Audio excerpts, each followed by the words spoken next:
জয়গুরু সৎসঙ্গ পাঠশালায় আপনাদের সকলকে আন্তরিক স্বাগতম।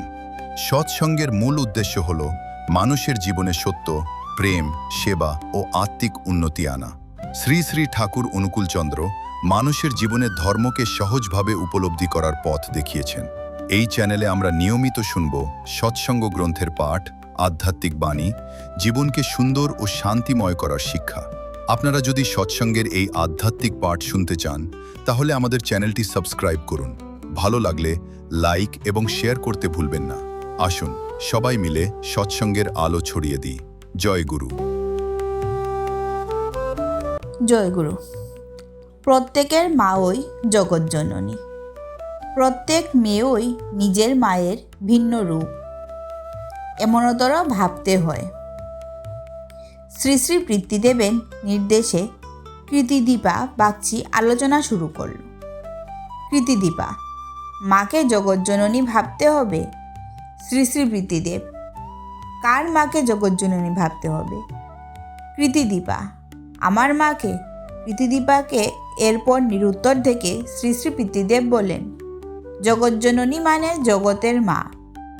তারপর কি আছে? প্রত্যেক মেয়েই নিজের মায়ের বিভিন্ন রূপ। তার মানে?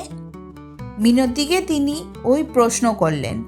মিনতি, ঠাকুর বলেছেন যে সকলেরই মা জগৎজননী। মা হতে গেলে যে সমস্ত রূপ ফুটে ওঠে তা যে মেয়ের মধ্যে তা দেখা যায়। শ্রী শ্রী পিতৃদেব, হ্যাঁ, কিন্তু তাতে তোমার কি? মিনতি, আমার মা যেরকম অন্য মেয়েও সেরকম, আমার মায়েরই মতো। ঠাকুর আমাদের এরকম চিন্তা করতে বলেছেন। আমার মায়ের মতন মানে? মিনতিকে নিরুত্তর থাকতে দেখে তিনি নিজেই উত্তর দিলেন, ঠিক আমার মায়ের মতো সবই হয় না। কেউ কালো হচ্ছে, কেউ সাদা হচ্ছে, কেউ লম্বায় ছোট, কেউ বা বড়, এরকম হয় না। মিনতি ঘাড় নেড়ে সম্মতি জানায়। শ্রী শ্রী পিতৃদেব, তাই ঠাকুর বলেছেন সকল মেয়েই আমার মায়ের এক এক রকম রূপ।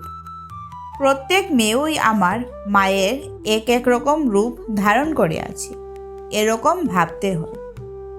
ইষ্ট প্রসঙ্গ, তারিখ 19/4/79 ইংরেজি। জয় গুরু।